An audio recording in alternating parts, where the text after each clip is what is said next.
can do it. I There know we I go. haven't. All right, here we go.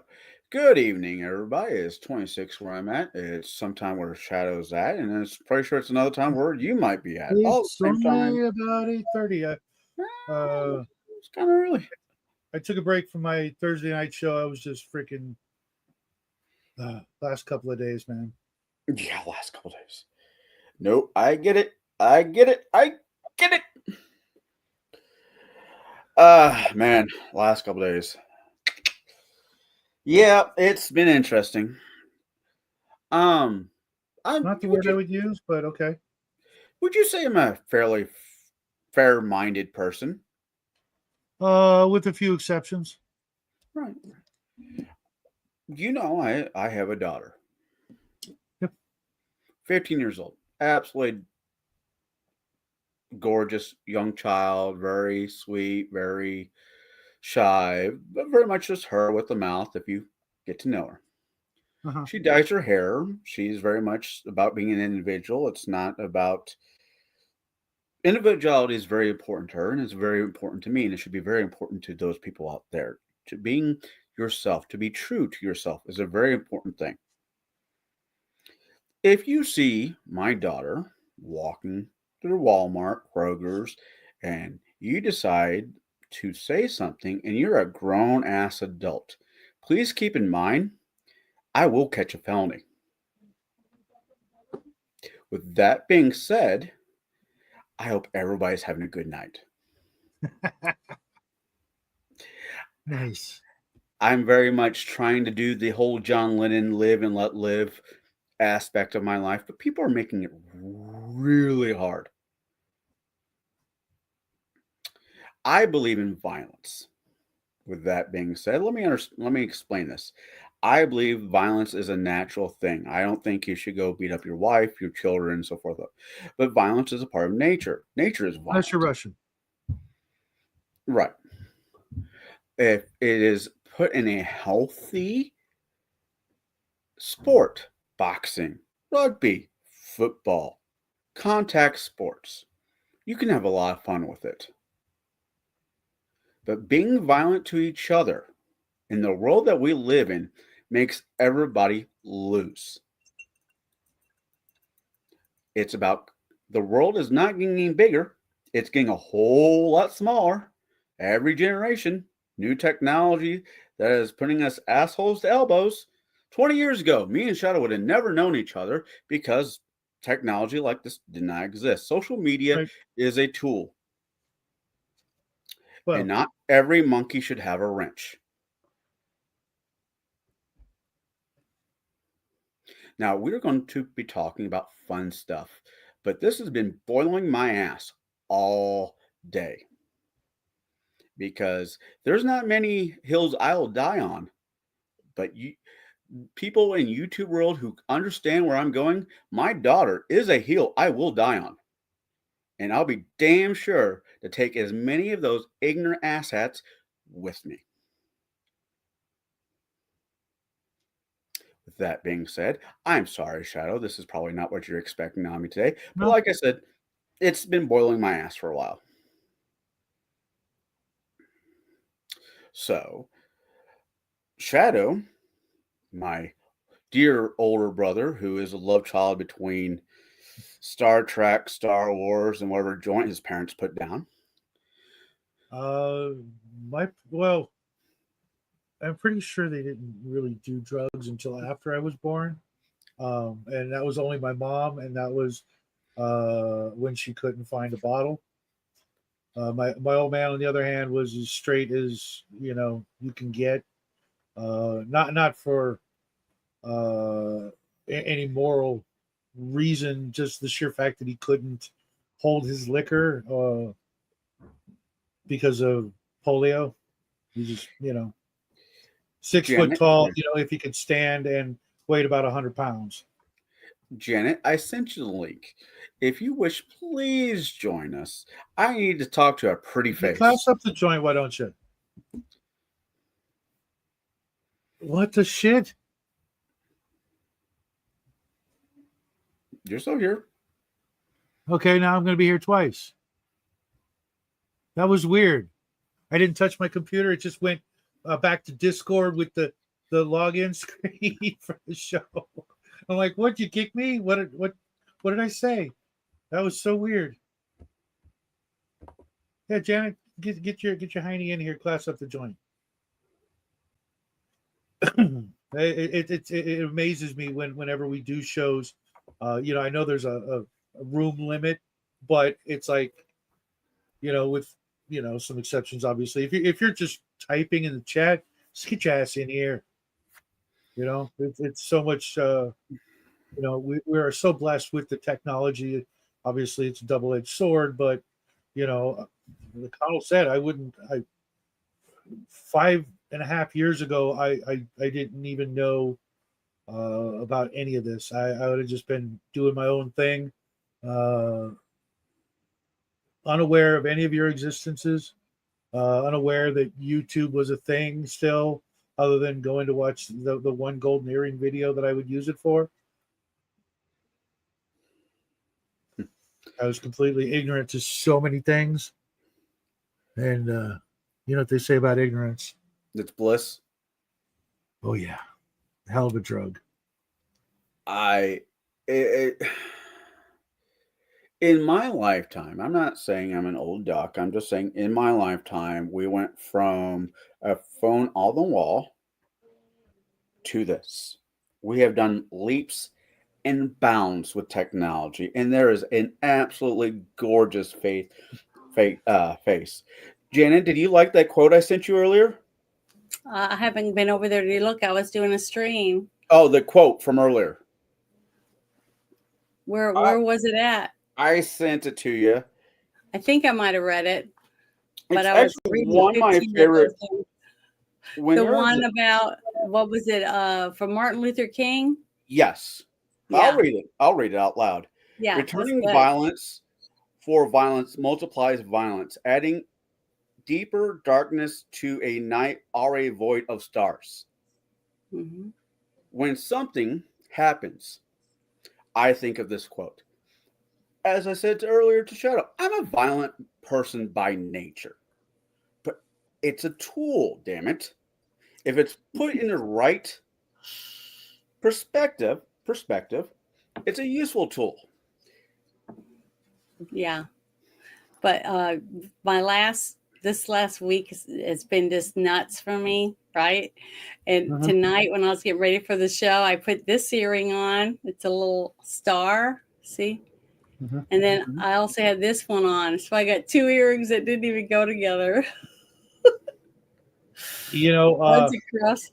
It was weird that I grabbed them that way and put them on to talk about Charlie Kirk and what happened and different things on the timeline and stuff, about how the police were investigating and different people's reactions. Like I did Glenn Beck crying on TV when he was talking about it, when he saw his wife on the phone, and he said, I can't start. I got to see what's going on. All the different reactions from people. I'm still in shock. Yeah, and some young men talking about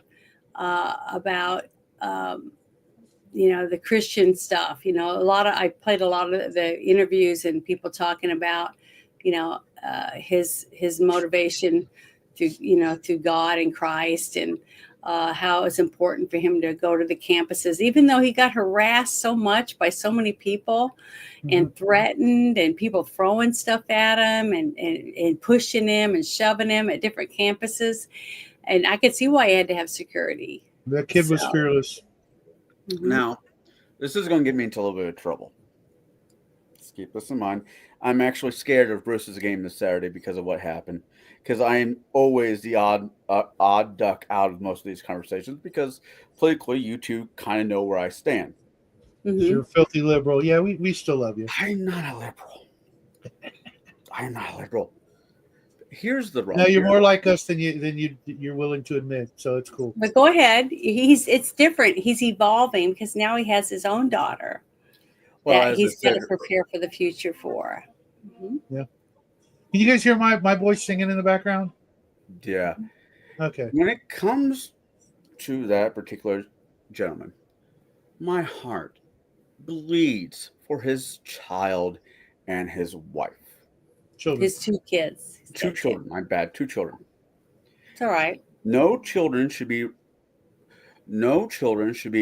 put in a situation where they don't have their father, good, bad, or otherwise. Uh-huh.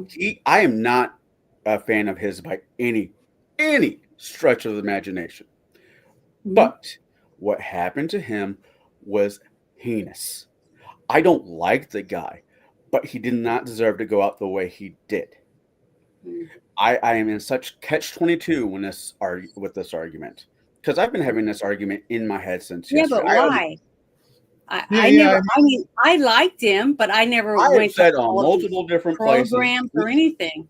I have said in multiple different places he has a face I'd love to punch. Yeah. But But with I- that I- being said, hold on. This is America. Everybody gets to have an opinion, right, wrong, or otherwise. Everybody out there gets to have an opinion, and it was not that guy's place to do what he did. When I die, Shell dies, Janet, you die, and everybody else dies, we all have to answer for our sins, good, bad, or otherwise. Yeah. That door only opens up for one person at one at a time in going there. We all die alone, one way or the other. But Mhm. to rush somebody to that particular situation when they have 2 kids is beyond the pale. Well, you got to be a little bit more specific because there's lots of heinous people out there that have multiple kids. That doesn't give them a free pass. What surprises me is that most people who claim to dislike him have never seen more than a minute or two. He never said anything that was not true. I've never heard him say anything that was not true.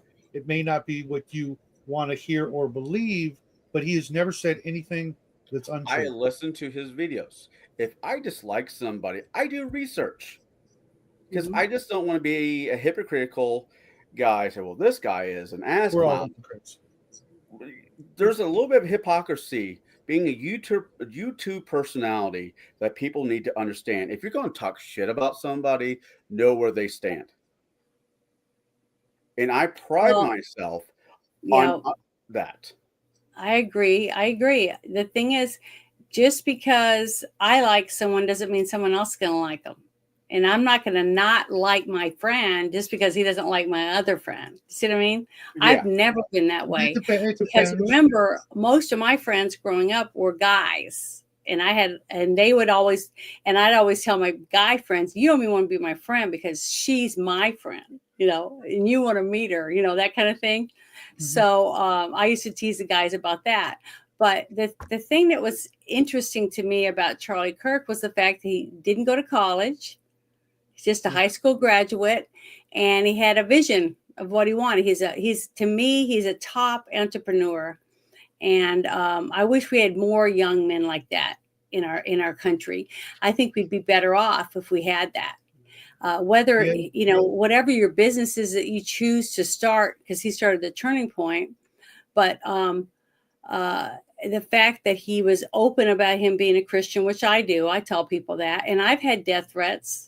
People saying they're gonna sneak in my bedroom tonight and gonna slit my throat. It's just terrible shit that they can't understand a word I say because I have Trump's dick in my mouth. Just horrible, nasty shit. I have had so many terrible stuff like that said about me, posted on my thing. They're in my chat. I've had other people say, oh, I love you, marry me, go to my country, whatever. So I have all kinds of stuff, even though I'm just a teeny channel. Wait, I Jen, can't even imagine all these women that have OnlyFans accounts, the kind of nasty stuff they had to put up with. Janet, you've heard the story, right? About my channel? About the guy flashing? The guy showing his swing wanger or whatever. Yeah, it was a little more than flashing, but yeah. So okay, yeah. Well, he was battering the bishop. Never in a million years would that be on my big Pachow, down boy. Just kidding. Never in a million years would I have thought that was a thing. No pun intended. See, it just proves that we're never too old to learn something new. Right. But no, right? I literally think I am incapable of learning anything new. I don't think there's a single brain cell left with any room I'm full. Oh, I'm there's just, always room because every time you learn yeah, but I something, you keep get another forgetting wrinkle. math when I learn You something get another new. wrinkle in your brain. You know why I like having Republican friends and I like having Democrat friends? You know You why? just have like having friends, like me. I like having conversations because steel sharpens That's what Charlie steel. was all about, wasn't it? I mean, Which is I heard something really awesome today. Uh, he proved that we won. What do you You only mean? resort to violence when you got nothing else. Yeah, yeah, I heard that. I heard that And today and too. and rest assured, this was, in my opinion, this was not just one or two lone actors just acting out some But stupidity. did you hear that there was a shooting like an hour before I went live at that academy, Naval Mhm. Academy? I think 4 people were shot. One's in critical. Yeah, So it's just it's literally the turning point. You know, shit's that's gonna like get that one kid real. said. Hmm. It's going to get real different real quick. And are you ready?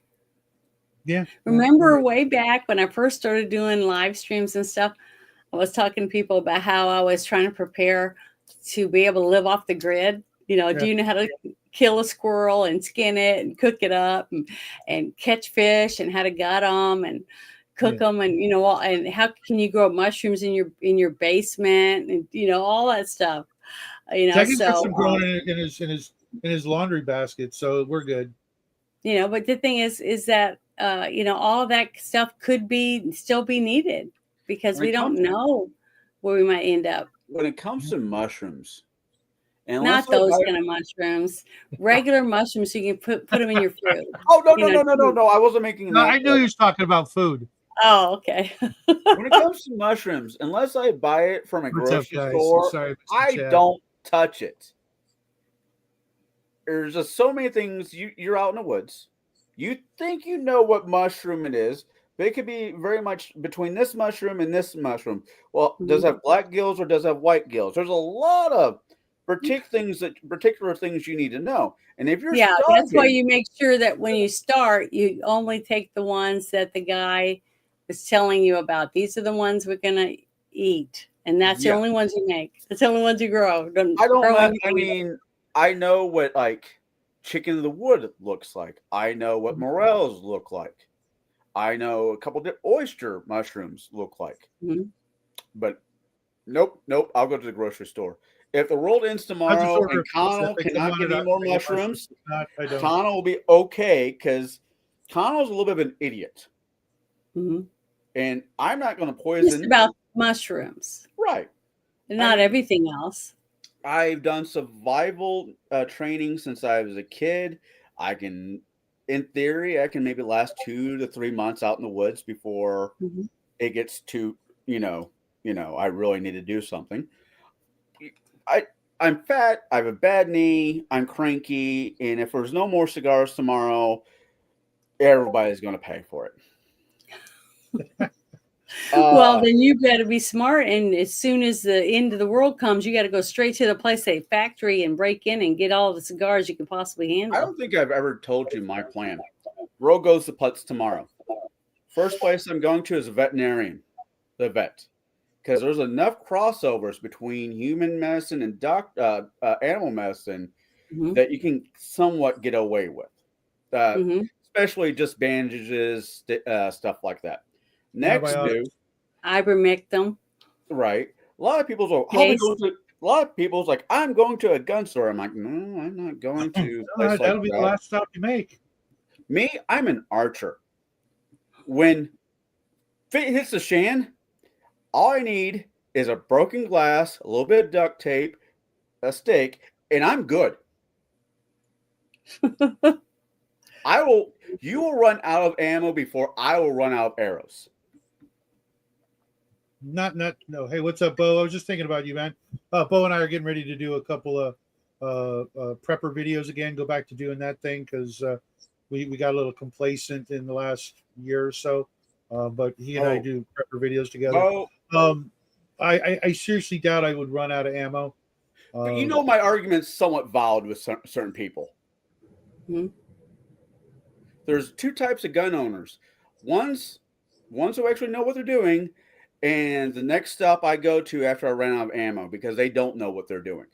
I'm going to avoid hospitals, avoid churches. Was it the stand taught me that lesson? Um, and Oh, the mhm. local, there's 2 halfway decent liquor stores around me that have beautiful humidors. Most people are going to go after the alcohol, which I don't blame them, but I can make my own alcohol. And by the way, Bo, I sent you the link. We need to have a conversation. You got me into trouble. Um, Bo? Bo, I made nerdy ogre habitism on Bear Oh, Show. okay. Uh, Indiana I Jones thing, missed yes. all that stuff. Oh, he just thinks that Indiana Jones was the bad guy in Indiana Jones. Oh, yeah, he was yeah. self-absorbed narcissist. Aren't we all though? It was the 40s. Well, everyone has narcissistic tendencies, yes, I but some of don't. them are overblown. I am the most humble. I am a reasonably Yeah, I'm full shit. I don't know what the heck that last word is, Bo. I'm assuming you're saying scariest. No, I don't know.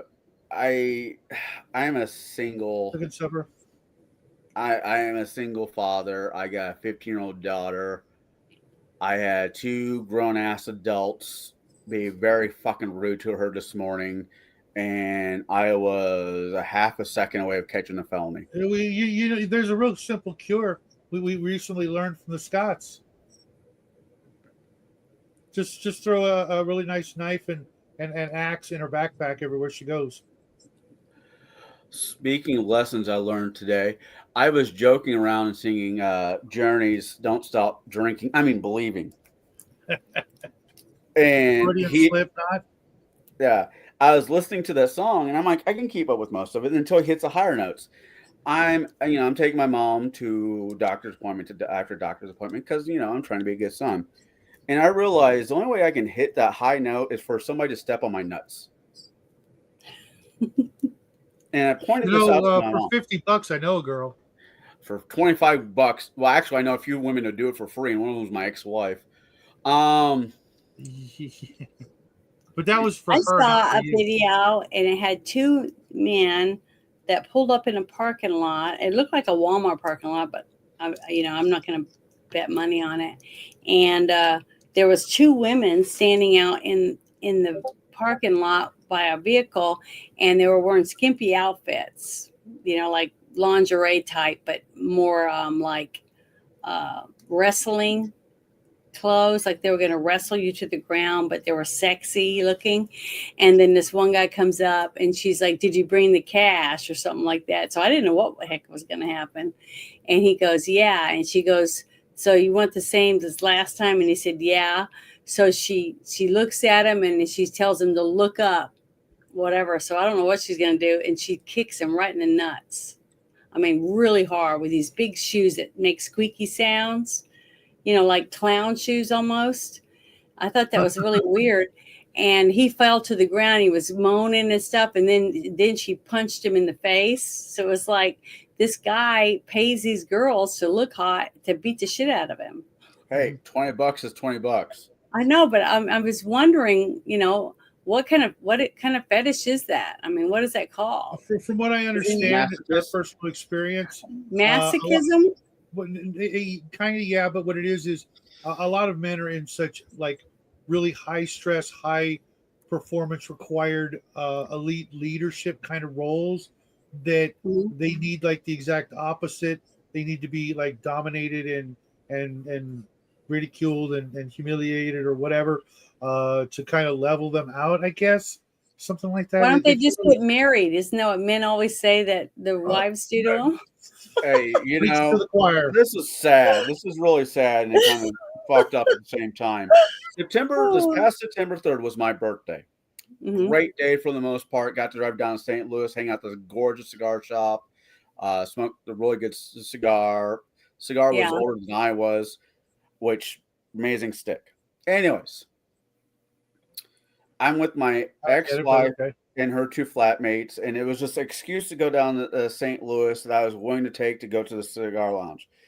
We go grocery shopping, we head back up, and we get this train stops. We're less than like 3 minutes from her house. This train breaks down, stops, and the two guys get out of the car, and we'll just walk home. And I'm like, I got a car full of groceries. I can't just, get your shit and get the fuck out. Yeah. Anyways, and for the next 45 minutes, me and my ex-wife argue. She is kind of like Raven in the Hibbity Bibbity Bobbity Boo. And I'm not.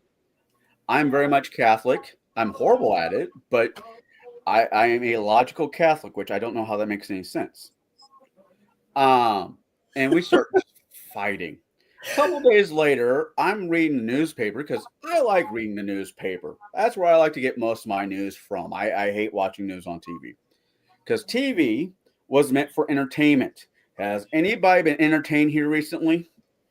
Anyways. Well, this 94-year-old guy and his 80-year-old wife were arguing. They're on their way to get a divorce. Yeah. He finally has enough, using his words, and he slit her throat, which is horrible. So I'm thinking, after I'm reading this newspaper, I'm like, I was trapped in that fucking car with that woman for 45 minutes. Please don't call me for jury duty. Because at that juncture, I'm like, I understand. Yeah. Well, but you were in there for 45 minutes and you didn't do anything. So that shows you what a good person you really are. You're stronger than you even thought you were. Apparently. No, it's just we're lazy. I realized early in life I can damn near justify anything. You'll have to talk to Bruce about he went to lunch with someone that was in the same business that he's in, and because he was telling me about it, and I could tell he was very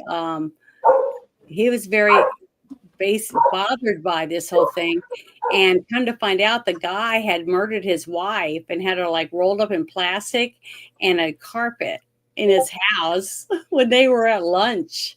And this guy was acting like totally normal. And then he found out it was a little bit later when the cops came to his house, because I guess they were trying to find the wife, and found her in his home and arrested him. So that's pretty gruesome. Think about it. You're sitting in a room with someone and they're talking like a normal person, and you have no idea that they're a murderer. Psychopath. Did you read much comic books, Janet, growing up, or at all?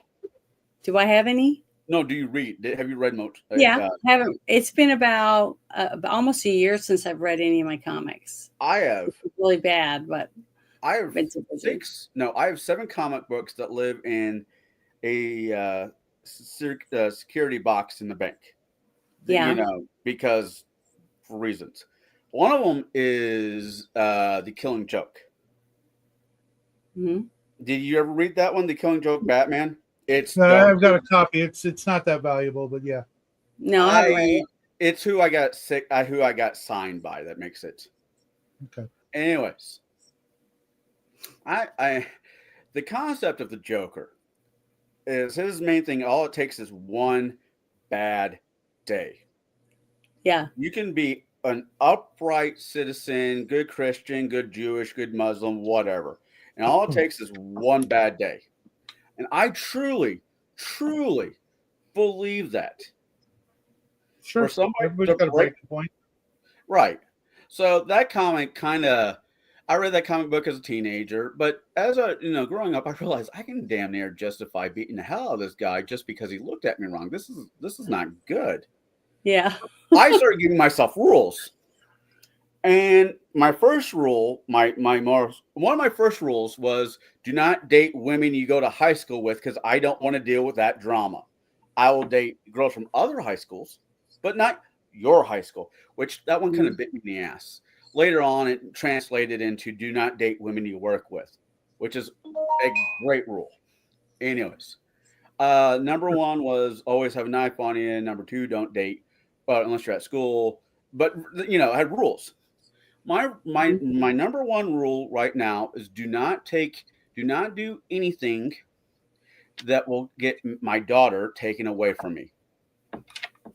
That's a good rule. It is not to sound sacrilegious. It is kind of my 10 commandments. Mm-hmm. And I got, as of right now, I'm up to 25 rules that I listen to. Okay. It grew, didn't it? The first time you hold your child in your arms, it changes you. Rule number 15 or 16 is don't flirt with women ever again. That didn't work too well, did it? No, coffee. Nope. I act like so what? It's only dudes now? No, you don't understand.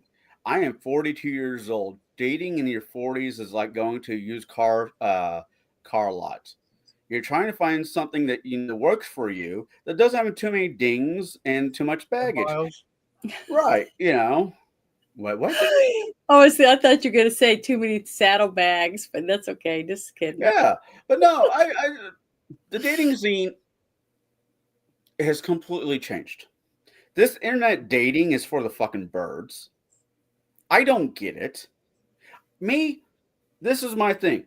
Go to a bar.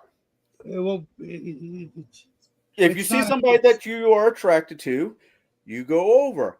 Hi, how are you doing? Can I buy you a drink? Be respectful. It's not that hard.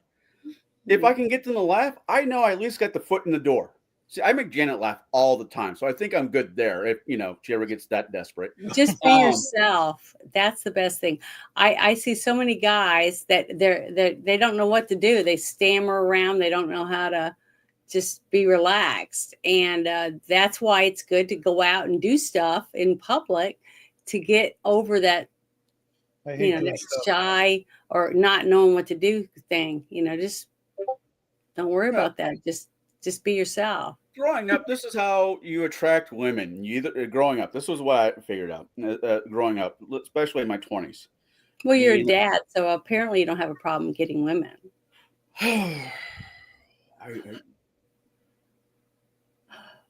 No,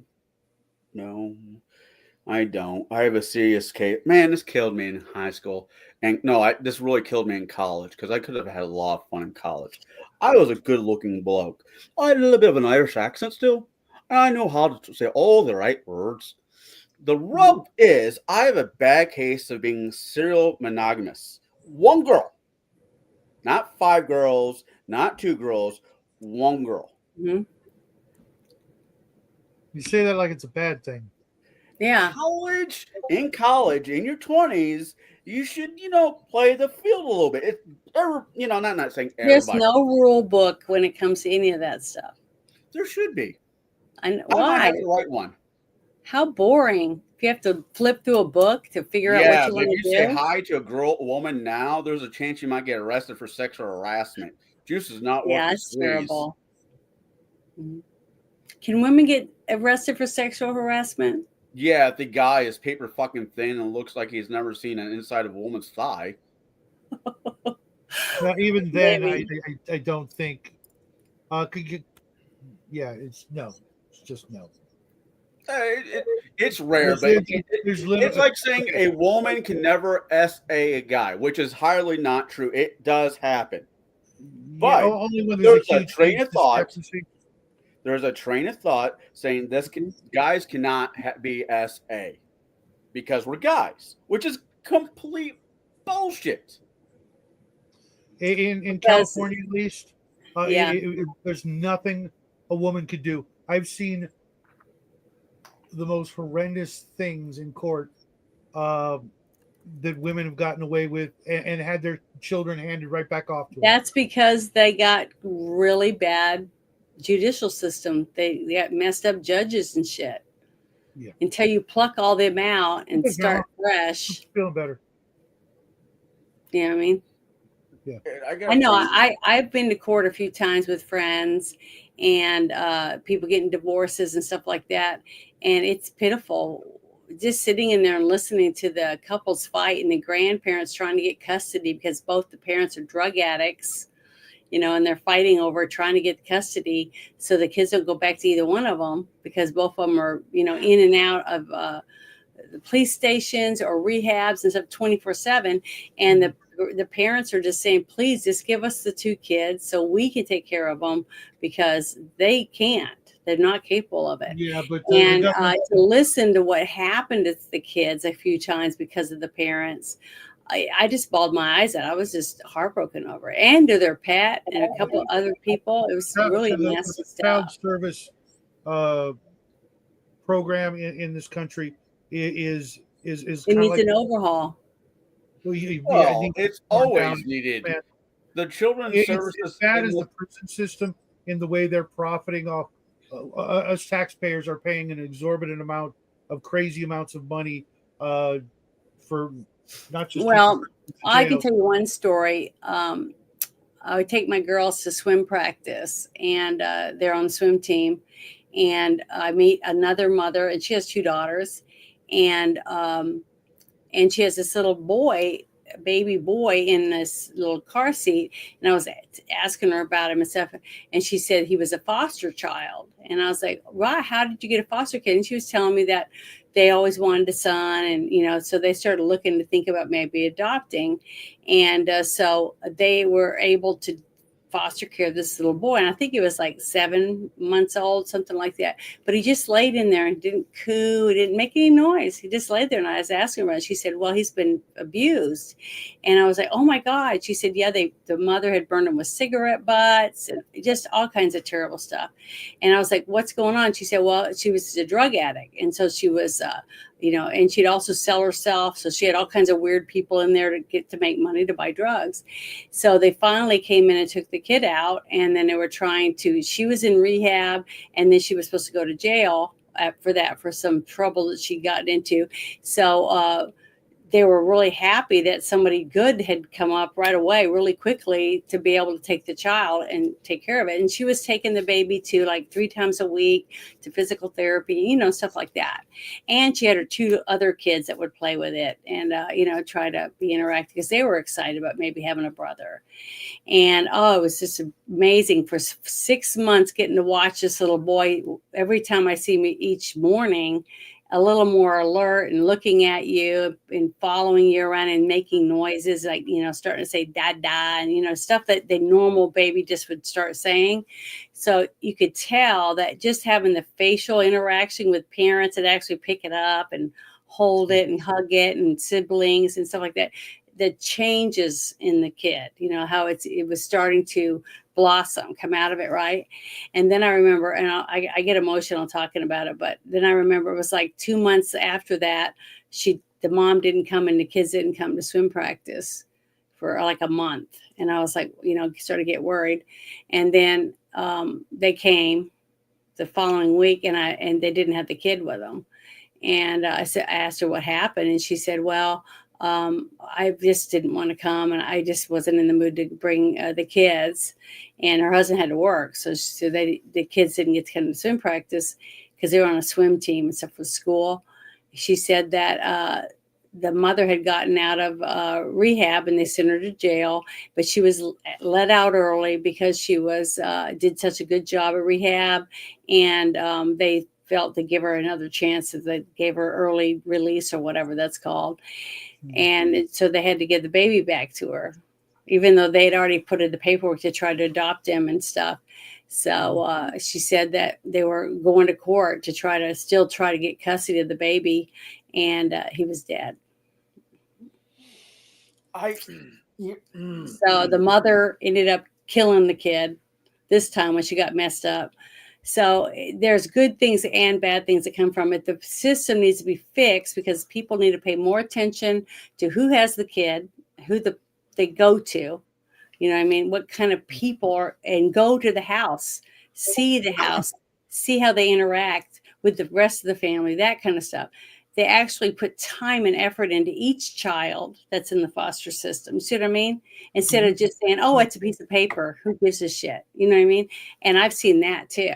So there are 2 sides of it. And my aunt My aunt, my dad's brother's sister, wife, she couldn't have children, and they were married for 14 years when my mother was able to get an infant and bring it to them, a brand new infant that was going to be given to my mother because this young girl wanted my mom to have her baby daughter because she thought my mom was a good mom. But my mom said, I already have, 4 kids. I can't take another one right now. I just don't have the means. But I know a woman who wants a baby desperately, and I will make sure she gets to get home. And that's my cousin. That's how I got one of my cousins.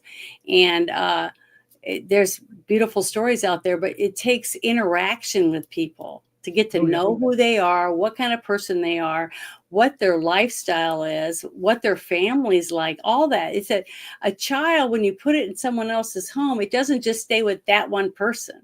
They're interacting with the whole family. You know what I mean? So you got to have an idea of where the kid's going, what the environment's going to be in.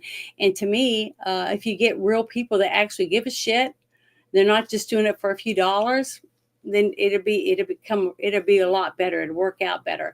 And then if you find out the person isn't fit to be a parent, they don't get the kid. But don't hand the kid over and find out afterward. You start investigating before any children go to their home. And if you're having problems with a kid at a home, you investigate and find out why. What's the problem? Why are they having a problem? See what I mean? At the home before they take the kid out. Sure. That kind of stuff. There's two sides to every story, and it's sad that we have people in charge that don't give a shit about either side. You know what I mean? It's sad. And I've seen it multiple times in 2 different states. I can't say about any other state besides Louisiana and Arkansas, but it's sad. I'm sitting at the community college here in this area, and I'm playing Magic the Gathering with a couple buddies because I'm not working and I got a little bit of time to kill. And this young lady comes in. If I'm 24, she's got to be no older than maybe 20, 21.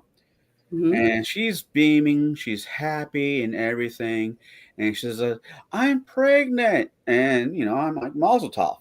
Hopefully the state doesn't take this one away from me too. And I'm like, what? And she's like, yeah, well, they found me to be an unfit mother. I'm like, why? Well, I have bad taste in guys. And I'm like, oh, okay. And I'm like reading, I think I either was reading Starship Troopers or I just saw the movie. It was somewhere, one way. And I'm looking at my friends. And I'm like, all right, I'm putting together a new law. I need at least 100 signatures before I can send it to my congressman. Like, what's the new law? You have to have a license before you have to have a license to have a kid. You have to be able to perform. No problem with that. Basic. I do. No, I understand where you have a problem that's with assuming people are guilty. But that's the same thing like me. I go to buy allergy pills because I get allergy shots every other week now, 1 in each arm. And I've been doing it for over 5 years. Okay. And I'm slowly getting better and better, but it's taken a while because each person is different depending on how many allergic reactions you have. Right. Well, every 7 to 10 days, depending on what medicine I buy to get Allegra D, I have to go and stand in line and show my driver's license and sign a paper just to get medicine because twice a day I got to take a pill because I'm stuffed up. Or I get ear infections and sinus infections and stuff all the time. But because people make meth from it, that steal it or whatever, I am treated like a criminal and have to show everything and sign a paper to prove that I need the medicine. Instead, I can't even get my doctor to write a prescription for 30 days where I can just go get it and not have to go to the thing. The other day, last week, when I was about to run out, because I was going to run out on Saturday, so I would have none, and there's no pharmacies open. For the whole weekend, I was going to have to go without, and I said, I got 2 shows, and I'm going to have a terrible sinus headache. I'm going to feel like shit, right? Well, guess what? I go there, and it's a day early, 1 day, which means I'd have 2 pills left, right? Because the next day I'm going to be out after I take these 2 pills tomorrow. And they said, well, sorry, we can't give you any until the date on this thing. You go to the police officer's or sheriff's department's website, it'll tell you when you're eligible to go again. So it's like I'm the criminal. So I understand what you're saying because they do it to me just because I need medicine that other people make drugs with. No, See? I am not saying that So, Bo, when it comes to the No, license Skiro. when it comes to the license concept, and I've had a few years to think about this. Now, I'm not saying you have to get a driver's license to drive. You have to have a hunting license to hunt. Technically, you have to get a marriage license to get married. So the concept of having to take a couple fucking classes to understand what you're getting into before you decide to have a kid shouldn't Well, be what if that you're already hard. pregnant? What if you're already pregnant? Then you got to go in and take classes. Then hold on. If you're pregnant, the child is, and this is the assholeness of my argument. And I realize that I'm going to come off as a bad guy. I will bite down on this shit burger. I realize it. The child is taken away from you and is given to the fucking state because No. yeah, right? because this is fucking children out there right now that have shithead fucking parents that should not be fucking parents to begin with. I rather pay an extra 20% of my fucking taxes to make sure these kids get the education and what they need to grow up to be grown-ups instead of being raised by fucking asshats that don't fucking deserve them to begin with. You just laid out like the first 5 chapters of Oliver Twist. Yeah, yeah. Because government is not a hand. Government is a lever, and the longer you make that lever, the more power you give it to interfere with your life. Just because you like who's in power right now doesn't mean you like who's in power in 2 years. America is the most bipolar country in the world. I don't disagree with what you guys are saying, but there is too many fucking children out there that gets tossed away because their shithead parents were too. Hey, kids should not raise kids to begin with. Well, that's again. You can't trust the church to raise kids. It depends on what age that you're talking about because 15 to 23. The problem that we're dealing with the law of unintended consequences here. What we're dealing with is 150 years of poor monetary policy on the part of the federal government that has created both the devaluation, taxation, and hyperinflation that necessitates both parents working because the dollar is not worth anything. No. And so we throw good money after bad so that the state can teach the kids or raise the kids because the parents can't do it because they've got to work to keep the roof over their head. So more government is cancer looking for its own cure. It's not going to happen that way. We're in too deep. I completely don't disagree with what you guys are saying. I know, as I said, I know this is the shithead part of the argument. I realize it. It's a great, big, round shit. Then why back it? Because it's the easy solution. Now, regarding Indiana Jones. Oh yeah. The reason that Indiana Jones is a bad character, and it's not because that if Indiana Jones would have not captured the Ark originally, Belloc would have found it, taken the Ark to Berlin, where he would have opened it in front of Goering and Himmler and Hitler, and the war would have been over in 1936 because all those high-level Germans would have had their faces melted off instead of the lower-level Germans who got their faces melted off on that island in the Aegean Sea. So Indiana Jones became an inadvertent villain by not letting the Ark go to Berlin. Oh yeah, so you gave me that argument. Last time you were on there, and I'm like, there's several shitheads.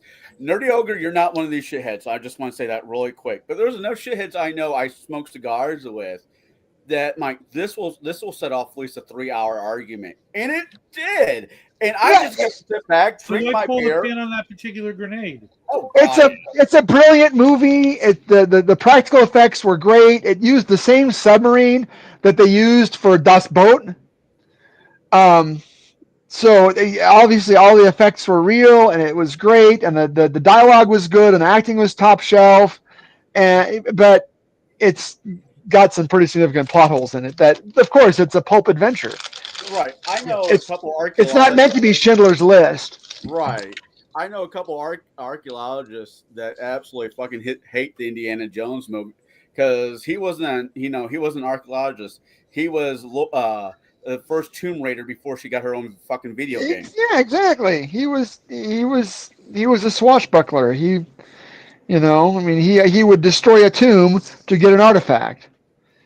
Whereas we all know real archaeologists spend all their time in their hands and knees with a paintbrush. Yeah, removing layers of dirt one at a time. Bro, it has been too long, my brother. But he took it not really so much to preserve it, but to make money off it, right? And well, fame. Indiana Jones' biggest argument is like, this belongs in a museum, which his museum at the University of Chicago, right? Yeah, I'm suspicious of museums as a whole in general. Because you know how many pieces of artwork and history that belongs to their people that are stored in some basement at some museum that the world will never see? Yeah, like a meteor that crashed Earth and some kid found it and wanted to keep it. And they said, no, go to the museum. Belongs to other people. Yeah. What belongs to the humanity? The people that belong to are dead. Exactly. Humanity is... Then you start getting into all arguments like Kennewick Man is by definition a Native American because he was here pre-Columbus. And so all people that are here pre-Columbus, regardless of their genetic origin history, are automatically by definition Native Americans or if you're in Canada, First Nations people, whether it's true or not.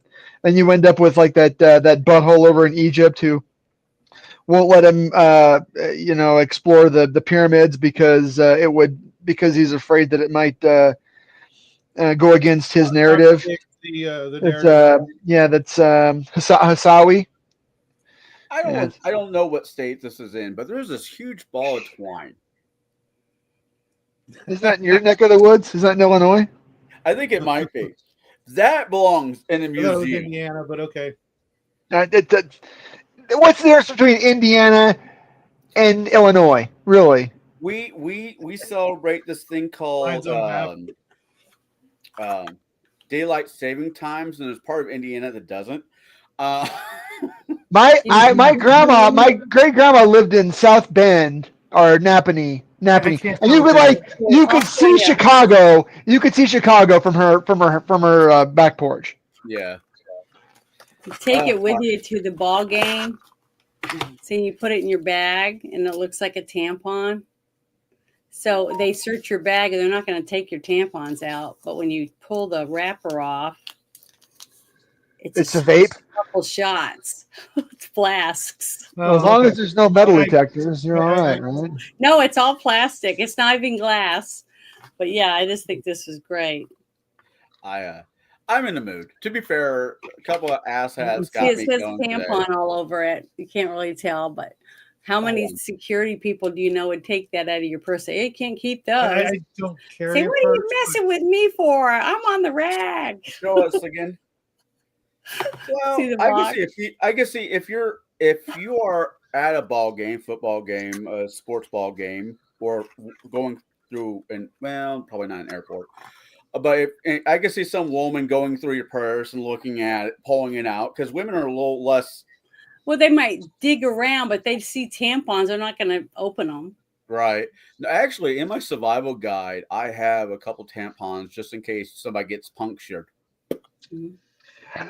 Yeah. The problem with that, I'm going to say straight up, it's okay. They're cotton, they're absorbent, they're mostly sterile, but they're stringy. They're cotton. They're going to leave a lot of fibers in the wound.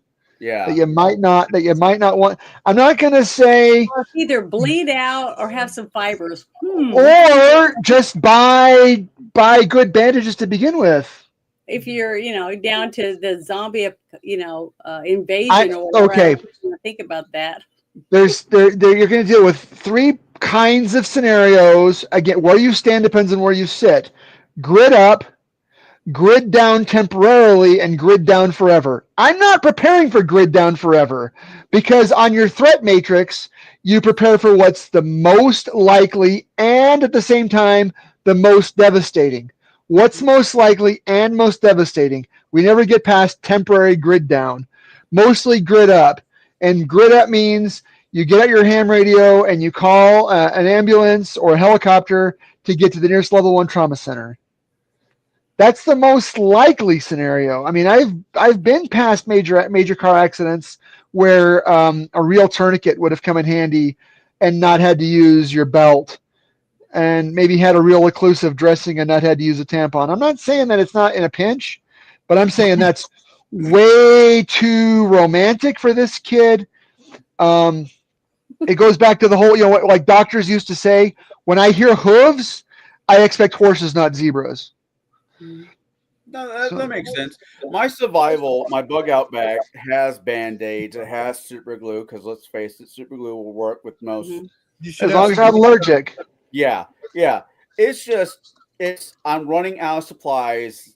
It's one more thing I have on my list. Is it the best option? No, but there's options, and that's how I look. Yeah, and again, I mean, I'm just a lowly site guy. I don't work in trauma. I don't work in an ICU or an ED, but I've seen enough and to know. Like, I mean, I keep a cat tourniquet on my backpack straps because, take a Stop the Bleed class. Stop the Bleed classes in a lot of places are free. So get on your hospital's website, look up Stop the Bleed, and usually they sell reputable tourniquets for like wholesale prices. So you can get like a cat tourniquet or one of the other for like $30. So do it. Bleed stop. Right. Yeah, take the class. Get the tourniquet. They'll teach. Hey, say again. What do you think about bleed stop? Like quick clot or they're not bad. The problem is if they've got shelf life. Shelf life, yeah. And most of the ones I've got actually probably need to chuck out because we don't use them, right? Yeah. Between rugby and boxing, I cannot tell you how many tubes of super glue I have gone through. Duct tape. Duct tape, Sir Duct Tape, Sir of the Duck. Yes, I have some of that too. Because I've seen people use duct tape on boo-boos. Yeah, no, I do immediately. For me, it's usually what about super glue? I've seen people use super glue on them too. Yeah, if you're not allergic, some people do have serious allergic reactions to cyanoacrylate. But super glue, the cut can only be so deep where that's true too. Yeah, I mean, you'll end up with gangrene. Yeah, it doesn't have to be super. Yeah, there's I don't remember exactly what it is. I have it written down in my notebook, but depending on how deep and how wide or what kind of cut it is. If it's more of there's anyways, but no. If it looks like it needs stitches, then it needs stitches. Yeah. Mm-hmm. And I've seen guys do some pretty stupid stuff, like guys out in the woods and put a hatchet through a boot while they're chopping wood. We had or get bit by rattlesnakes, out in the middle of nowhere. I still think that the greatest indicator for survival is how close are you to a level 1 trauma center, and the closer you are to a trauma center, then the more likely you are to live through whatever it is. Because they got guys and gals out there that just do that. That's all they do is take care of stuff like that. The only bad thing about that, if it's the end of the world, really, where people are having to fight for survival and you're that close to a survival center, you're too close where people are going to come and take your shit. Because you got to sleep and you got to eat and you got to do all those things. Well, no man is an island. In that case, you got to have friends. You got it, because somebody has to watch your stuff while you sleep. For the end times, if we ever are like that, you've got to have a group of people to make a group, community. Like what Connell and all of us are talking about all the time, is having a compound of some sort where we have people that we trust. You still call it a compound? Well, you know what I mean. Well, the Kennedys have a compound. I can trust him because I know if I go to sleep tonight that he's not going to fall asleep, he's going to make sure that tomorrow morning I can get up and make bacon and eggs for everybody because a couple of the guys stayed up and made sure that no one took our stuff. I stopped using the word compound after Waco. I said the Kennedys say it, so why can't I? Right. Well, because none of us can actually afford one. That's the most important thing, I think, at the end. No, well, that's another thing too, is somebody still has to afford it, because if wherever you go, if it's not private property, you don't own it. Yeah.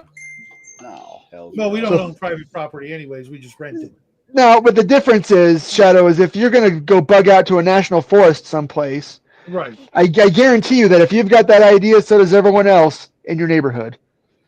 And they're all going to be at that exact same national forest. I got some friends down in Tennessee that have, their survival nuts. If you, come down to Tennessee, I'm like, that means I have to get on the interstate and drive 8 hours. No, you don't. That should be interesting. Did you guys see the movie Greenland?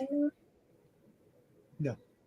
With Gerard Butler? The guy from 300. Gerard Butler. 300. And I never even heard of it. Yeah, he stars in it. It's pretty good. It's showing what's going to happen because a meteor is going to crash into Earth, extinction size. So they try to break it up, and now they have giant pieces hitting the planet. And there's a place in Greenland that's an underground bunker, and they're trying to get engineers and other people to rebuild afterward. And they're giving tickets out to these people, and it's everybody trying to get there, the ones that are allowed to go or whatever. And they're not taking anyone that has illnesses, like if you have diabetes or you have anything wrong with you, you can't go. So what happens is Gerard Butler and his wife, they have a son that has diabetes. So when they find out, they're not going to let him go. But they're going to go anyway. So he has the wristband or whatever. So it's them trying to get there before the last of the meteors hit the Earth and cause it. I look at it this way: if we have a world-ending event, and humans, people, animals. If there's a world-ending event, I'm not rich enough to be on anybody's list. I'm gonna grab a bottle of whiskey, some cigars. My daughter. Well, they had regular people. They had to have farmers. They had to have people that know how to raise cows. And those were called slaves. All different stuff to repopulate the planet again, but with people that have knowledge to be able to rebuild society. So I saw that movie. That was Dr. Strangelove. Pretty good, but I got to go to bed, you guys. So I'm gonna have to let you go because I'm hungry and tired. I've got dinner upstairs waiting too. I just had to bust in and find out what's going on with my peeps. Good show tomorrow. Thanks, guys. Where's my? See you later. See you, Janet. Bye. I don't have any romantic notions about societal breakdowns. I've seen too many people waste their lives away preparing for something that didn't happen in their lifetime. Yep. I am a child of that generation of survivalists, the ones that grew up or were already young adults during the the Cuban Missile Crisis. Cold. What was the mini series where the nuclear bombs went off? It was like the 82, 83. And then there was the America. There was the mini series America with Chris Christopherson. Yeah, I think in a lot of ways the Cold War was scarier in the 80s than it was in the 60s. Well, the Cold War didn't stop until truly ended not until what 90? 90? Yeah. No, I mean we went from the Cuban Missile scares, then a couple of years of okay, we'll survive, to Y2K, to the next big thing, to the next big thing, to the next big thing. Well, I think my point is that I said I knew all these guys that spent all their lives and time and money. They didn't enjoy their money. They didn't enjoy their lives. They spent all their time preparing for the end of the world instead of taking that trip to I don't know, Alaska or whatever. I'm not saying don't have preparations. I'm saying don't spend more money on preps than you do on everything else. Yeah. Otherwise, what's the point? What are you prepping? Otherwise, what are you living for? You're going to be somebody who dies with a. You're going to have a whole basement full of Pop-Tarts that you never ate. Fucking shoot me now. Fucking Pop-Tarts. I don't know. There's one flavor of Pop-Tarts I wish I could still eat that I always thought were good. Cinnamon. Chocolate fudge.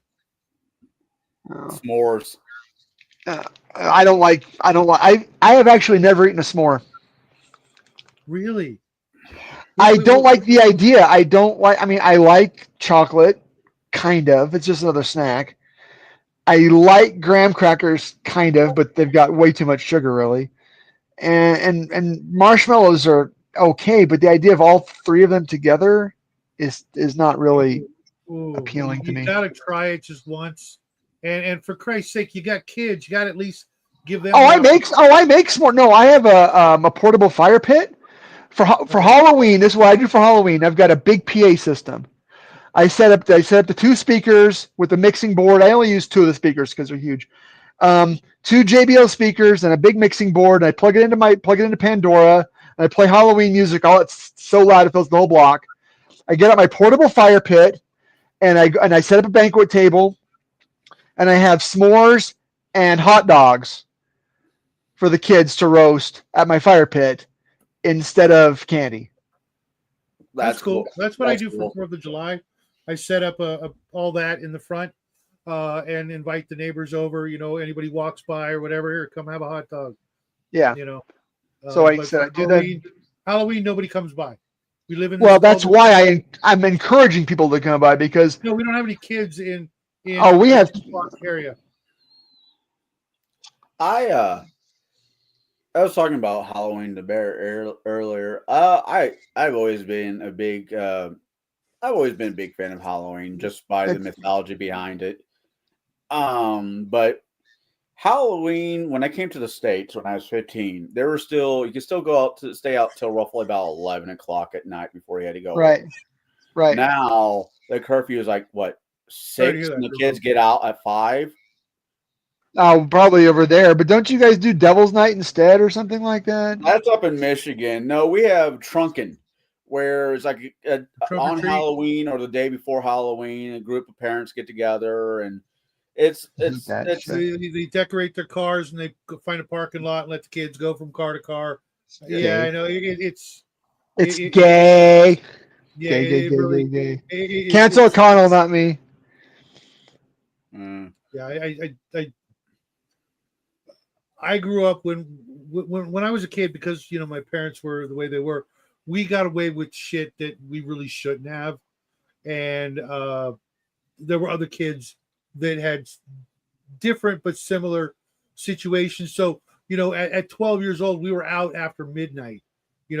After all the trick or treating was done, we were still out doing crap that we shouldn't because we heard the stories of what our parents did. So we tried to keep those traditions alive. The bar of soap on somebody's car window, flaming bags of poop, rotten eggs, toilet paper, all the mischief you could get into. We did it. And not nowadays. I kind of understand why it's a good thing that we don't let our kids do those things anymore because a lot of them would never come back home. They would just disappear, or they would end up in the hospital. So yeah, but I still kind of wish that at least there were some areas where kids could do those things still. Not the flaming bags of poop, toilet paper, and it harms nobody. You know what I mean? Harms my wallet. Well, if you pay for it, exactly. If you pay for the toilet paper, sure. But if your house gets toilet paper, you leave it there, and what do you know? In 3 months, it's gone. It's funny. Everybody gets a good laugh, and you don't waste your time, cleaning it up. I've never had to do it, but that's, I assume, what people do. I never got into that kind of shenanigans. We got into work, so this is live, so I'm not going to talk about it. The bar of soap, you take a bar of soap and you can write like a piece of chalk on somebody's car window with it. And, they wake up in the morning and it says bitch or whatever, and they just wash it off. no harm, no foul. It's just funny, you know, or not, but nobody gets hurt, you know. But you wake up in the morning, your car says, you know, dickhead or something on it, you know, then you probably deserve it. My senior prank, and I didn't pull it off. I had the ability to. I just decided not to pull that particular trigger. I was going to get 2 pigs and grease them down. Then Pigs. That's what you said, cakes. No, pigs, and grease them down. I was going to write one. I was going to put 1 on one pig and 3 on the other pig, and let them try to loosen the school. Yeah. So we got number 1. We got number 3. Where's number 2? Yeah, it's kind of like the joke they pulled on Cigar in Babylon 5. We had a teacher taught 5th grade, but our school district was unified, so everybody went to all the same 3 schools. You know, everybody at the high school went to the same junior high, went to the same elementary, for the most part. But his name was Mr. Amos, so you can guess what we called him. Sir? To his face. But from across the playground, you could swap the M with the N, and you know he would think that he would still think you were saying Amos because he was old. But after I graduated, there was a long drive. It was kind of up a canyon, across some switchbacks, and over a divide and down the mountain on the other side. And we caught him. We caught him behind us. And my buddy, he had this old convertible Pontiac. And so we mooned him pretty much continuously all the way up and all the way down. He got a look at my butthole. Do you know who it was? No, but if they drop their pants, I'll be able to tell you that son of a bitch had a freckle. Exactly. Why? Because he was the meanest son of a bitch that I had. He would line up all his. I wasn't in his class, thankfully, but he would line up all of the students at the edge of the where the playground ended and the sidewalk began. He would line his students up single file, alphabetically, I think, or by height or something stupid like that, and march them from the playground into the classroom at the end of every recess. And you can hear this old crusty son of a bitch. The bell rang. The bell rang. Like, fuck you. It was my pleasure to show my winking brown eye for like 20 minutes straight. What was he gonna do? He had to drive. Yeah. So I'm not gonna say his name, at least not in public, because somebody might, in my area might be watching this. I doubt it. Oh, these guys are all dead now, so what's the point? There was this teacher I had who was really cool. I liked him a lot. He should have never been teaching history, but he was. Because he was the football coach? Yes. Those that can do. Those that can't teach. Those that can't teach history. Yeah. And there was this kid named Ryan in front of me. Me and Ryan never got along. I thought he was absolutely disgusting. Him and his brother would start fights with people. Him by himself wasn't a big deal. His brother by himself wasn't a big deal. You get these two together, it became somewhat of a deal. Anyways, Ryan was in front of me one day in history, which was my first art class. He's like, hey. I'm like, what? He leans forward and rips ass. Just nasty. That's what junior high kids do. Well, this was in high school. He sits back and starts laughing at me, and I'm like, without thinking about it, I leaned forwards in the desk and I slugged him in the face as hard as I could. He fell out of his chair, landed onto the floor. I got up, start picking up my books, thinking my ass is going to the dean's office because that's That's how it works. How it works. How it works. I get up and I started getting my stuff together. The teacher looked at me. He's like, Mr. Marshall, where are you going? I'm like, dean's office?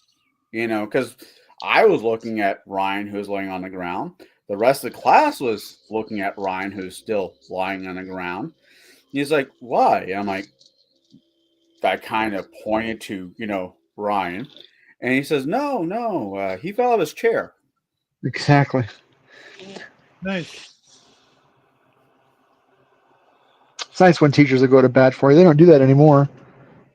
Yeah, I had a teacher pull something like that with me.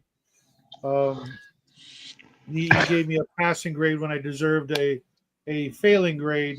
I'm not going to say what class it was, but because I was going around to the classes because I was getting kicked out of school because I got into a fight, a really really big fight with the soccer team, and I had to go. They're all gay anyway, so what's the point? Right. Well, they were part of the fight. And, Soccer, right? And I had to go and get each teacher to sign, off on what my grade was before I, left the school. And he said he saw the fight and gave me a passing grade. That was kind of cool. It wasn't even a PE teacher. Yeah, man, we had a teacher. I absolutely loved him. He was a PE teacher. We called him a Snortin' Norton. Okay. Because every few minutes you do this, like you're snorting something. And I'm like, okay. Apparently he was fond of the Dixie Dust back in his heyday. Turns out that's not the case. Bolivian marching powder? Yeah. The Colombian Bam Bam. Girl Interruptus. Anyways, he got hit by a baseball back in his day and it just blew up his nose. So he had right. Issues. But Snortin' Norton, he was pretty damn funny. Nice. I had this other PE teacher, McIntyre, Marshall. Stand front. I'm like, okay. Bend down and grab your ankles. I'm like, no. I administer the Board of Education. No, it's like, this is a fitness test. Bend over and grab your ankles. I'm like, no. To the dean's office. Oh, okay. What are you here? PE teacher told me to bend over and grab my ankles, and I felt uncomfortable. We're going to administer a prostate exam. Okay. Yeah. You're going to feel one hand on your hip. Then you're going to feel some pressure. Then you're going to feel my other hand on your other hip. Oh, that's horrible. Yeah, no. I don't know. I kind of wish I could do high school again. Actually, no, I don't. Yes, I do. There's aspects of high school. Well, I wish I would have. I would only do high school again if I could actually go back to like second grade again and convince my parents to put all their money in Apple stock. That would be the only way I would go back in time. Only way. Okay, put all your money in Apple stock. And then in like 2000, take all the Apple stock money and put it all in Bitcoin. That would be the only way I would ever go back in time. Period. Apple to Google. Apple to Google to Bitcoin.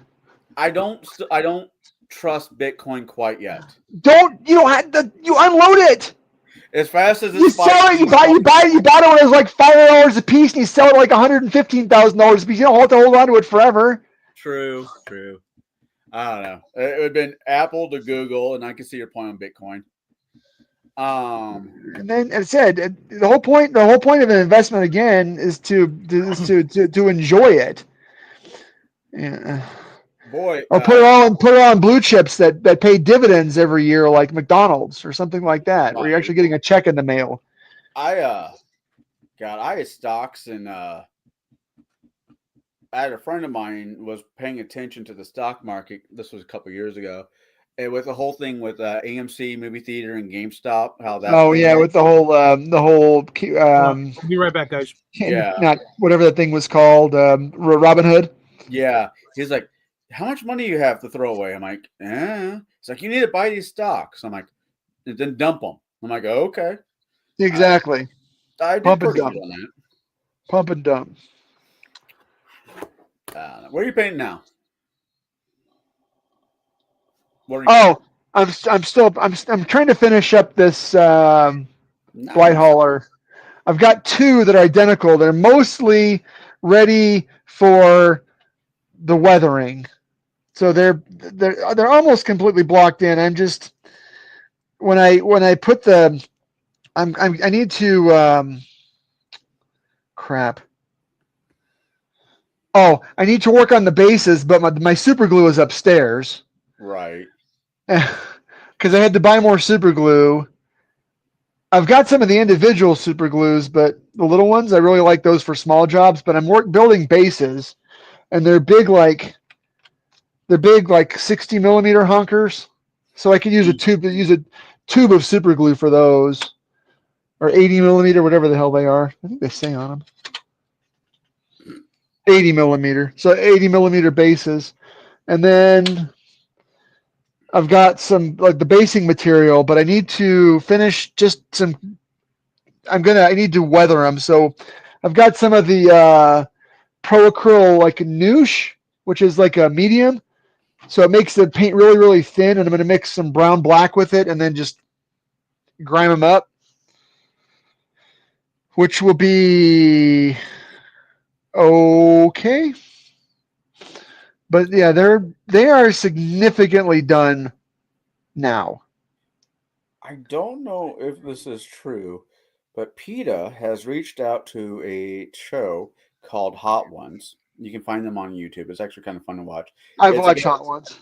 Yeah, for those who don't know, it's a show where this guy interviews like actors or athletes while they're eating hot wings. It's actually pretty damn good. The And writing is good. the PETA has asked them to switch from real chicken to vegan chicken for the show. Yeah, they do that for their vegetarian guests. Yeah. I've seen them do the tofu chicken, and I don't know how you feel. I know that you're a trained, taught, and educated chef. I like vegetarian dishes, but I hate meat substitutes. If I want a good vegetarian meal, I'll go have Indian food. Exactly. You give me some lentils and rice. Oh yeah. I love lentils and rice with some spicy peppers. I'll eat that shit all day long. It's good. It's cheap. It's like great hangover food. Fine, awesome. But if I want a steak, I'm gonna have a fucking steak. Exactly. I mean, I've eaten vegetarian for a while. I've taken a turn at it, and it was great because it was, again, as long as it's real vegetarian food, not. I tore up my stomach a while ago. I was trying to behave. I've lost some weight between some medical scares and whatnot, but I've definitely lost some weight. Same, fam. Same. I've had some medical scares. I was eating salads every night for dinner. Okay. And I didn't do enough research. And it tore up my gut for a while where it was nothing but just wrongness coming out of me. Sure. And I switched. My favorite diet is the bacon diet, but that's horrible for the skin. My second favorite diet is the meth diet, but that's horrible on your teeth. See the meth diet? Yes. Yeah. Yeah. No, it's the Jenny Crank diet. 1-800-94 Jenny. Okay. You remember those commercials from the 90s? Yeah. Jenny Craig, but it's not Jenny Craig. It's Jenny Crank. I remember the shakes that came out. Oh my god, those things were. You take enough meth, you'll get the shakes too. Yeah. I don't know. Here lately, I've been on a huge Eastern European kick. I've been eating a lot of lamb, a lot of heavy food, and it's not fattening. It's just heavy. Yeah, it is. And I've been enjoying it. I've been knocking out 2 meals a day. Go swimming for a while. Because with my knees and whatnot, swimming is really the only way I can lose weight and not feel like a dog's ass. Well, I do feel like a dog's ass the next day because you're working muscles you normally wouldn't work. Sure. Work muscles you forgot you had. Yeah, but my knee is not yelling at me, which is nice. Sure. No, that's great. That's great. Connell, that's great. I don't know if you're aware, but I was in a car accident last month. I did not know that. I was driving home from St. Louis on a back highway. Feels like a country song. Anyways, roughly about 10:40 to 11 o'clock at night, and a black cow popped out of nowhere, and I Yeah. hit it with the car. Yeah. They Metaflight me to the hospital Right. because I was stuttering and I couldn't remember my birthday. I was having issues. I had a brain bleed. Okay. When they got me to the trauma center and they had me in there, then I'm like, "Hi, my name is Connell. I will be your tonight's entertainment." You know, a few of the nurses laughed. A couple of doctors were like, "Okay, is he drunk?" Well, that's usually what you do when you're driving on a backcountry highway. I was not drunk. I was just freaked the fuck out. Now I understand why my grandma always said, make sure you wear a clean pair of underwear before you leave the house. Because they're going to cut them off. Yeah. I don't cut my shirt. It's my favorite shirt. Yeah. I've been there. What else have I been doing since? I mean, we don't get to hang out as much as I like. Did I tell you I'm a part owner of a cigar lounge? You had mentioned that you were going to get into it. I did not know that it was finalized. Yeah, it is finalized, and you have like money yet? I won't make money. It takes years to make money at a business like that. Yeah, but you have good live music. That's what makes all the difference in the world. We gotta hire like jazz bands. Oh yeah. Our schedule Monday. We're closed Mondays and Tuesdays. Wednesday, we will either do trivia that brings in a crowd or vinyl night where people bring in their vinyl records. Nice.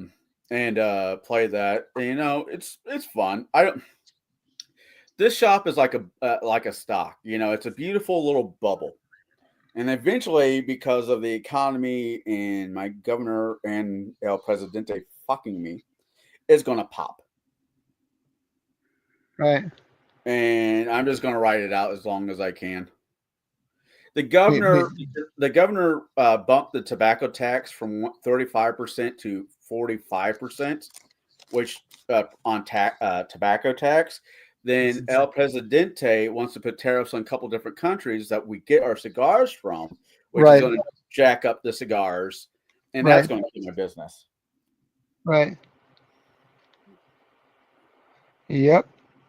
Well, life's a bitch. I didn't vote for him. And Illinois' governor, what's his name? Shitstain or Shiitake or whatever the hell his name is. Yeah.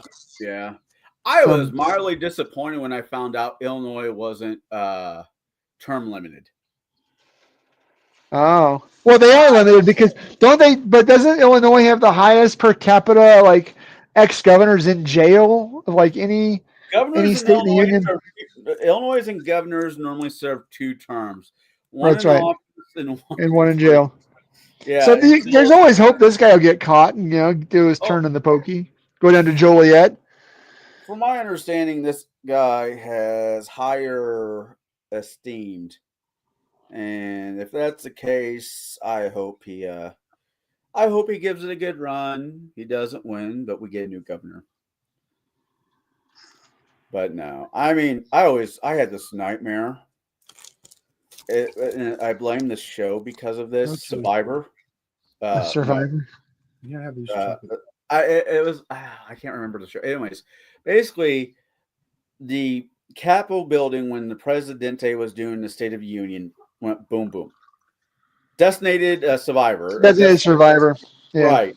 They had a guy from 24 in it, right? Yeah. Kiefer Sutherland.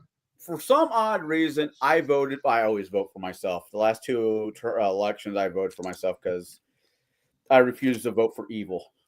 Fair enough. Yeah.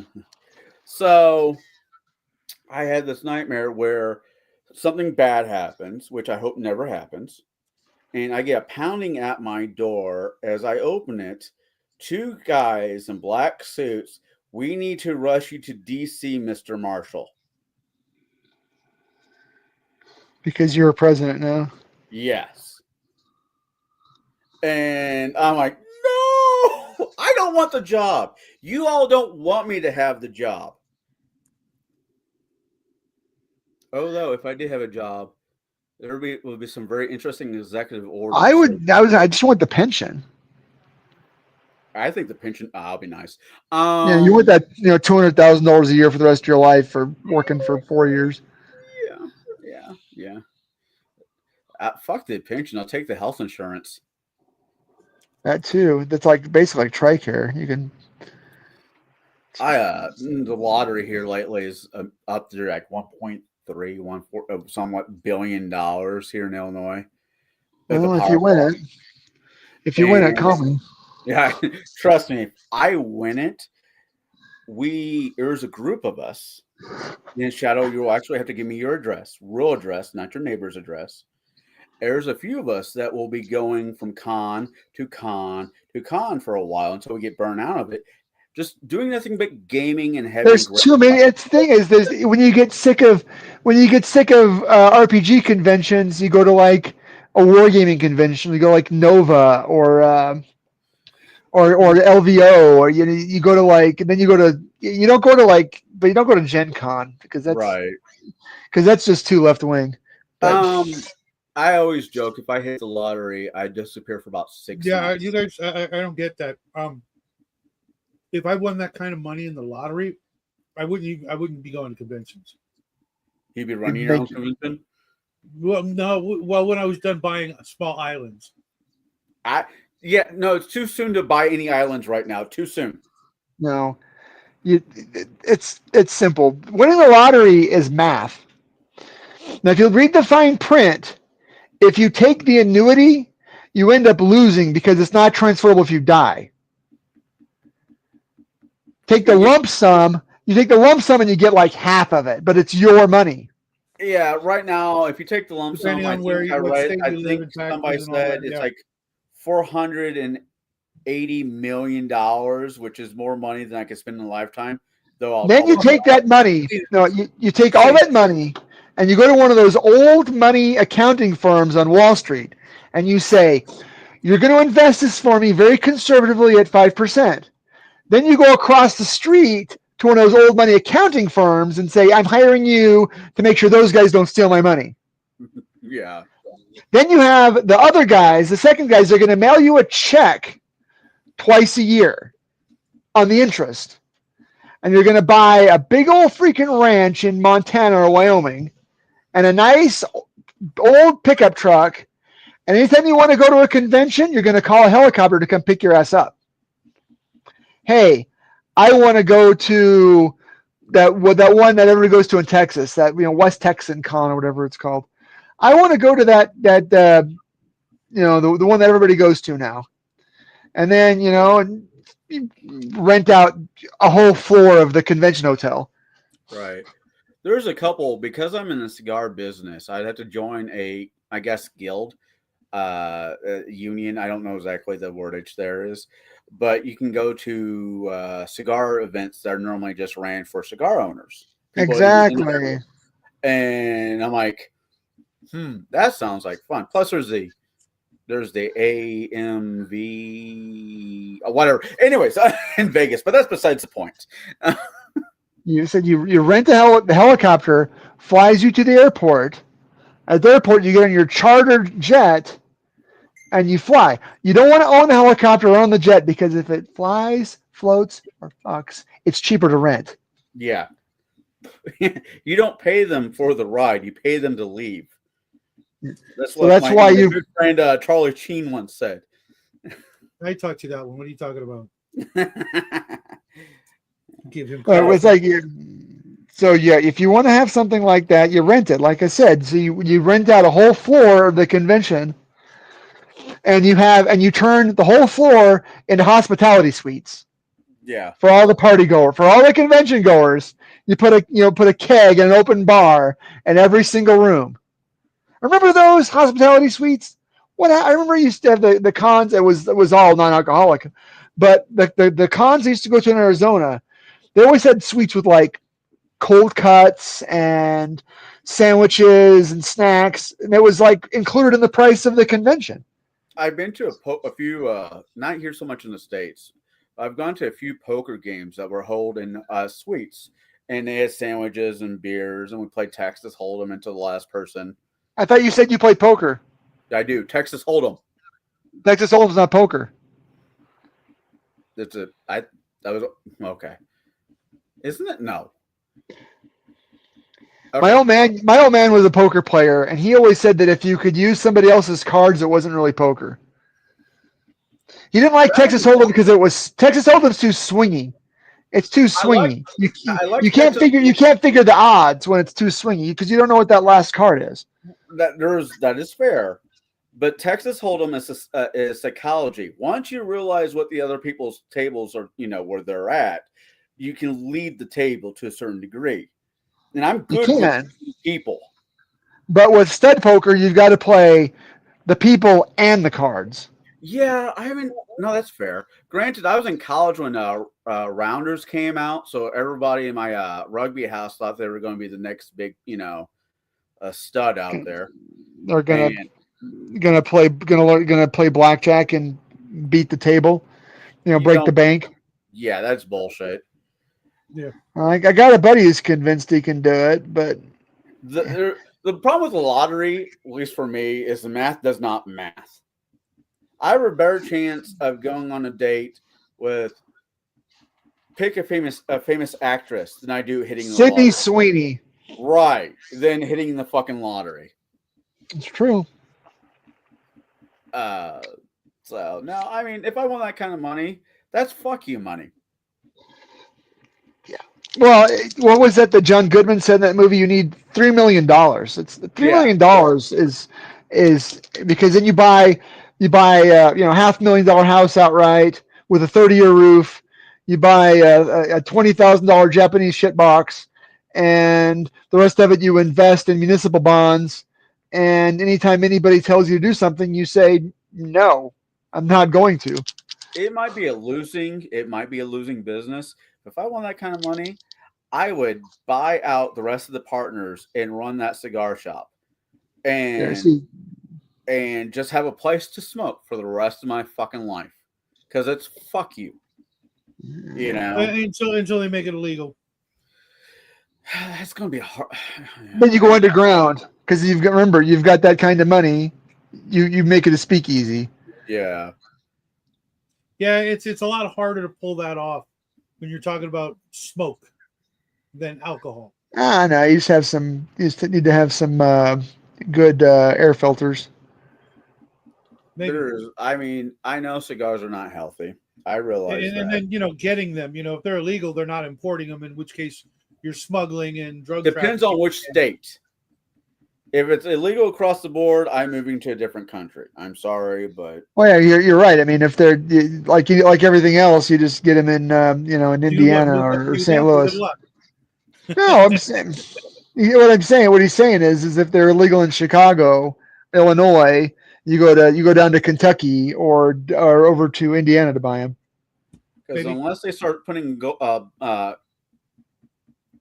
gates on every fucking interstate when you're leaving the border, which they could, don't get me wrong. I hope it doesn't get that way. Not in my lifetime, but maybe yours. Well, they didn't. That was my number one fear after September 11th when it actually did happen. I was afraid of interstate passports. I was more worried about it during COVID. Oh my God. I feel like the biggest horse's ass that day, and I still kind of do. I was in history class not yelling, but arguing with my favorite teacher. And we're talking about Vietnam. We're talking about the Korean War. And we're talking about this. I'm like, America has this really funny ability of sticking their nose in places they just don't fucking belong. And eventually somebody's going to get sick of it and do something. And the teacher's like, no, we have this ocean. We're good. And I'm like, it's not a matter of if, it's just a matter of when. As soon as I said that, a teacher from a different room comes running into the room, turns on their fucking TV as a second fucking plane hits the tower. You know how bad and just sick I felt after making that statement? No, I'm not wrong, but the timing just fucking sucked. Well, it's not like you had anything to do with it. Yeah, Just... and I get that. Had nothing to do with it. Magical thinking. Yeah. It's why you would give it a second thought is beyond me. I look at it like this, if it wasn't us, it would be some other country, and I'd rather be the hammer than the nail. I would rather follow the Constitution if we're going to have a Constitution. Yeah. That would be nice, but that's pipe dream. It's always was. Well, the whole American experience is. It wouldn't matter. It wouldn't matter. It's a daydream. People are corrupt.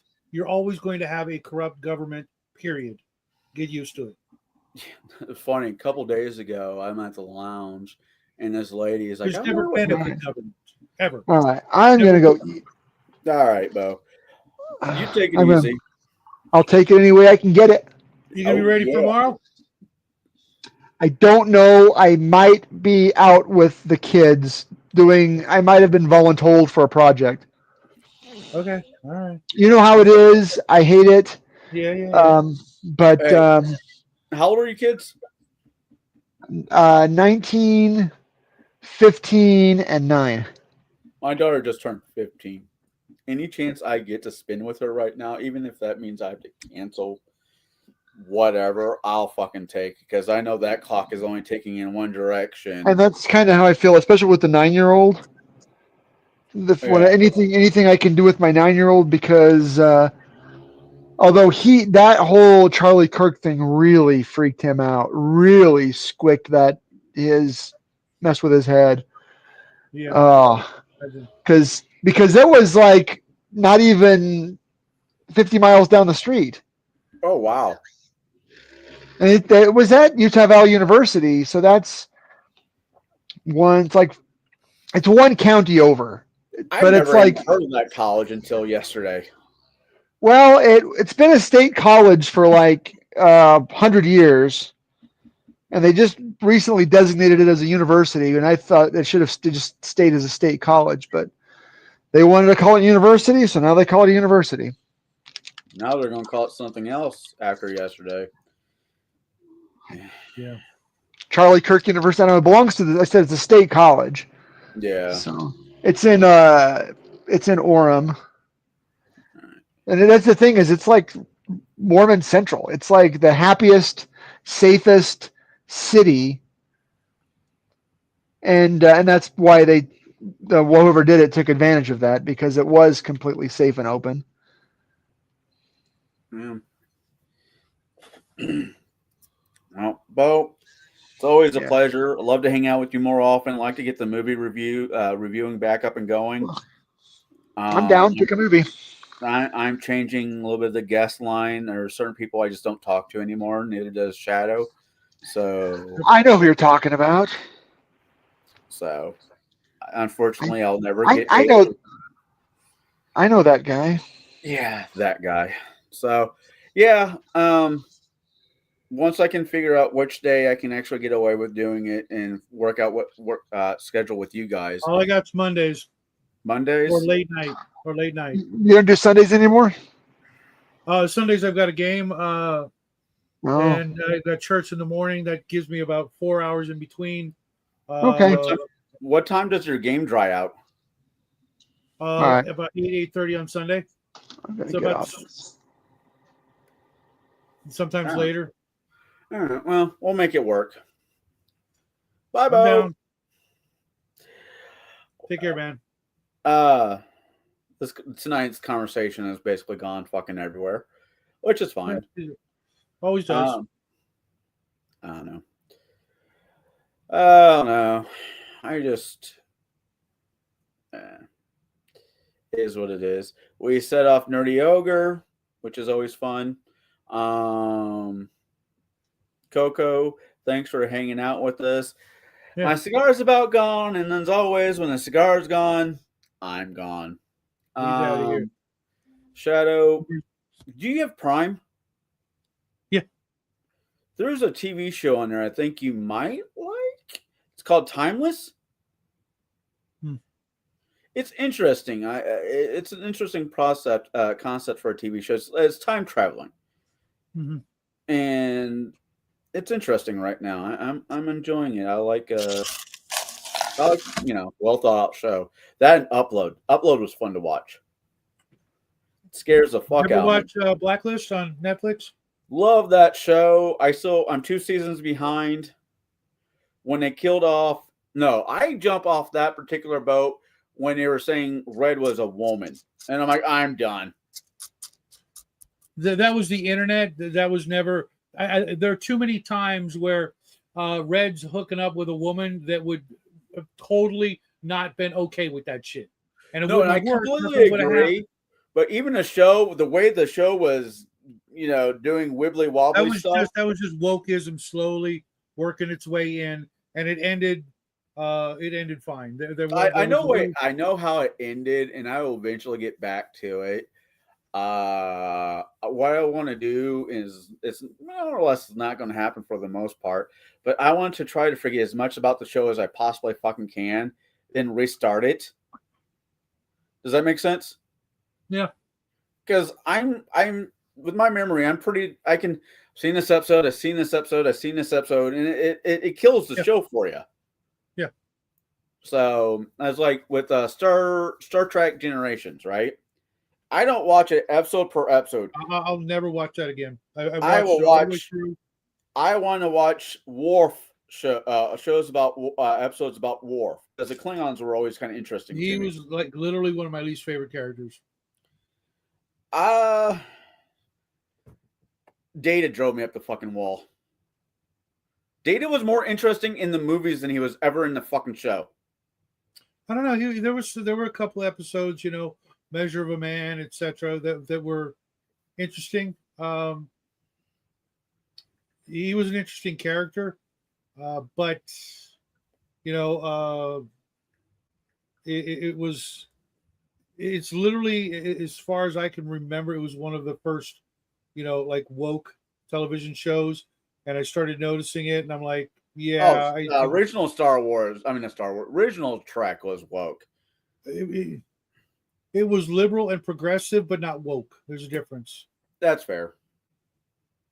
And now by today's metrics, that's just middle of the road now. Yeah. Star Wars always drove me up the wall because those series of movies was nothing but fucking daddy issues. Star Trek, I always joked that was communist in space, just done well. It was just another. It was just a higher tech space fantasy, and Firefly will always be one of my top 5s. Sure, one of my favorites. It's when it comes to like TV shows, not including anime or animated. It's my first or second favorite, depending on my particular mood. Whenever I'm trying to describe myself, who I see my ego is, me as a person, there's an episode of Firefly I always show, and it's always the back end of the episode where he had when Mel is having the duel with the swords, right? And I fast forward all the way to the end where he finally gets the son of a bitch, and the guy from Darkman is the man, the guy there. He says it's a sign of a great man to show mercy. Mel stabs him, and then stabs him again, then stabs him again. He's like, I'm an okay guy. That's how I see myself.